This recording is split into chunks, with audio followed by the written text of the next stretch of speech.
Good morning. I hope y'all got a good night's rest.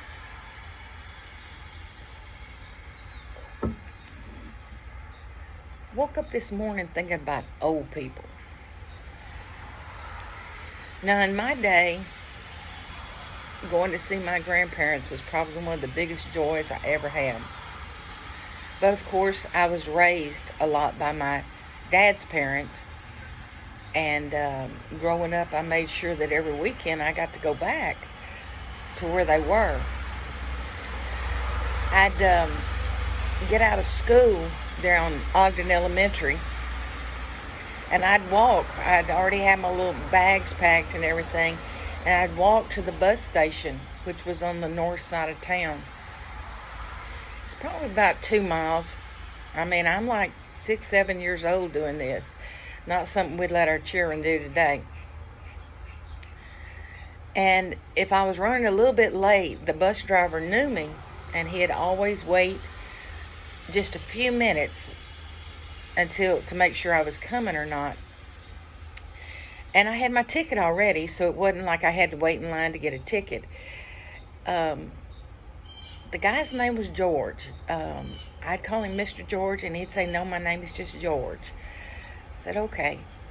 George always had me a sandwich because he knew I'd walked a long way, and he knew that I'd been in school. But George would take me up to Jasper, and I'd visit with my grandparents there, my maternal grandparents. And I loved to go out to the catfish cabin to eat fish. My little granny was a waitress out there. That was some of the best lip-smacking catfish I think I've ever eaten. And of course, on Saturday morning, my papa would take me fishing. Or if it was hunting season, we went squirrel hunting. Either way, we still had a good time. And then he'd ease me on up to St. Augustine, to my mom and pa. And there we'd have a blast. Ma, if it was winter time, we'd work on quilts. If it was summertime or springtime, we'd do canning. Got some pretty dadgum good memories of all that. But it just seems like these days that kids shy away from going to see their grandparents or the elderly or whatever. And I'm not quite understanding why.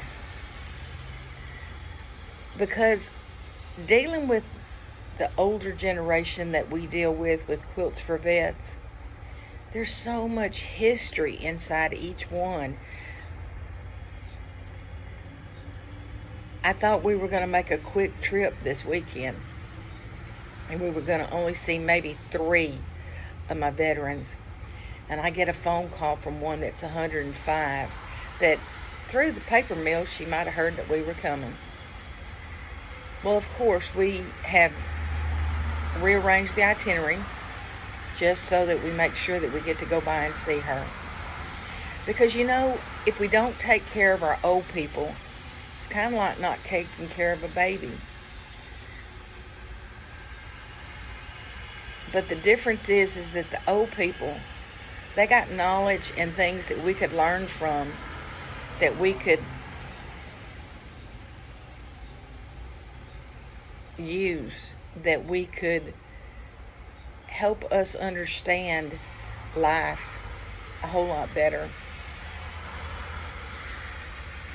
I just wish there's somehow that each and every one of us could instill into the younger generation of what a precious commodity our old people are. So I'm going to sit here on the porch and drink my coffee a little bit more. I got my horse mug. Kind of reminds me of days when I did a little rodeoing. Sometimes we reminisce about them days as you get older and you feel like a turtle on its back trying to get out of bed. But y'all go pass a good day and be kind.